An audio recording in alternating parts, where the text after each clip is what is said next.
if you turn to the top of page 197, now we're going to see what happens when there's a number inside the function.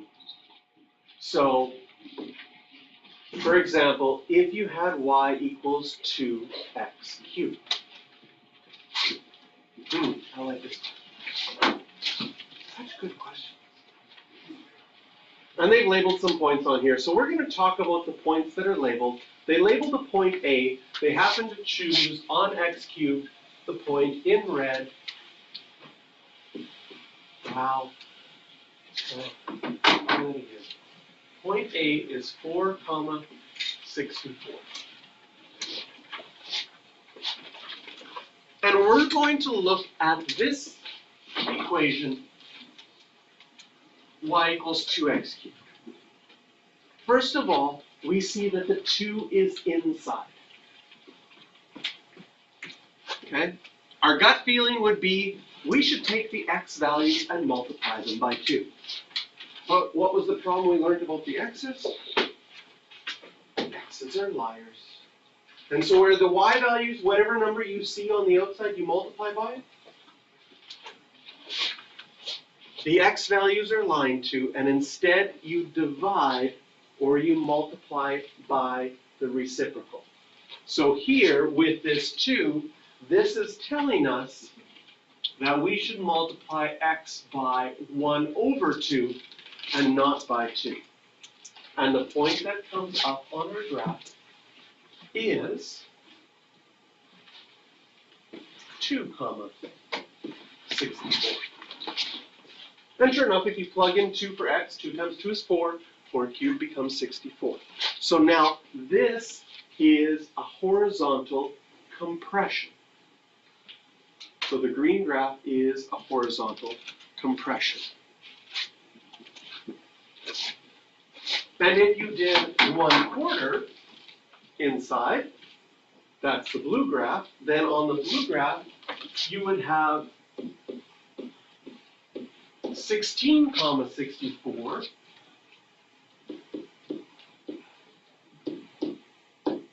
Multiply by the reciprocal of 1/4 would be 4 over 1, which is just 4. So we take whatever fraction we have and flip it and multiply by that. Multiplying by 4 would be the same as dividing by 1/4. But for mental math purposes, usually it's easier to think multiplying than it is to think dividing. So once again, the x's are liars, and the original point of 4, 64 changes to 16, 64.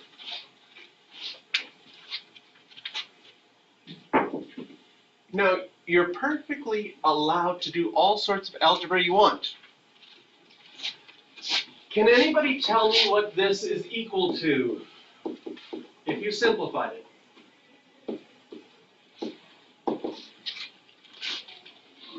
Because cubing just means 2x times 2x times 2x, right? Yeah, it would be 8x cubed. And if I wrote it like this, now the 8 is not inside anymore. The 2 was inside. Now we have an 8 outside, which should be vertical. I'll show you a couple things that make the vertical part true. If it's vertical, what should you do to your y values? You should multiply them by 8 and not change your x values. So I'm going to say, well, on my original x cubed graph, would you agree that you had the point, oops, that's not red, 2, 8? And if I took 2, 8 and I multiplied the y value by 8, I get 2, 64, which matches up on the green one. So sometimes we have graphs that we could, depending on how we manipulate them, we could think of them either as horizontal or vertical, depending how they're written and where they're written. For a cubic graph, compressing by a factor of 1/2 is the same thing as stretching vertically by a factor of 8. That's only true with cubic graphs. Parabolas have the same thing, right? You have a 2x inside, horizontal compression by half, that's the same as 4x squared, which would stretch it vertically. So we have some of these that can be seen different ways. Generally, though, you would go with whatever was the original function and say, okay, that 2 right now is inside, that's going to be horizontal. So we're going to look at the next example.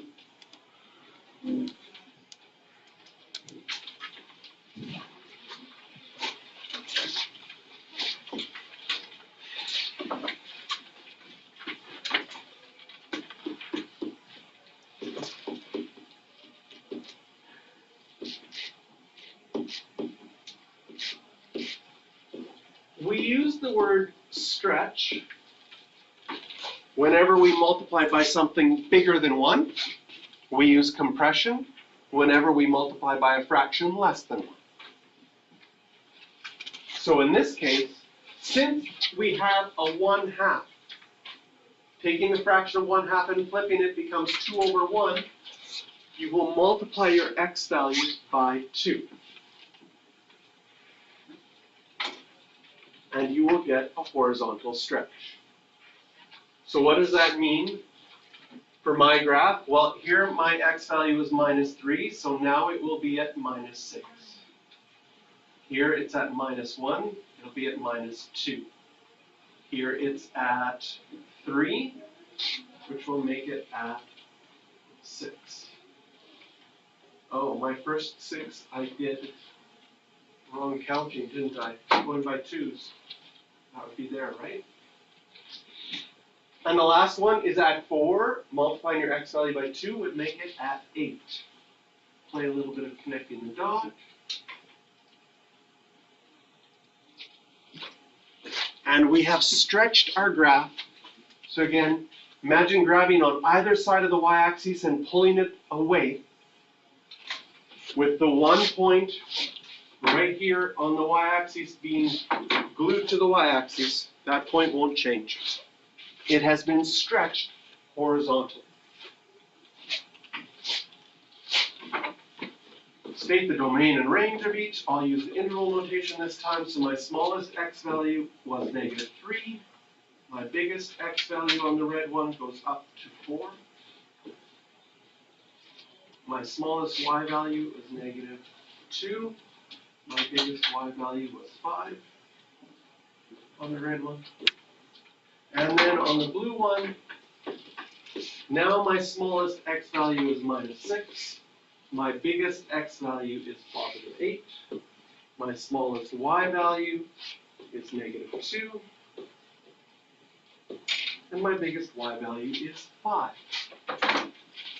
Again, in the domain and range, do you notice the range didn't change? Why? Because we were doing only things to x. Okay? It says we multiplied x by 2. Can you see that in the domain? That it got doubled. The -3 became a -6, and the 4 became an 8. So it got doubled that way as well.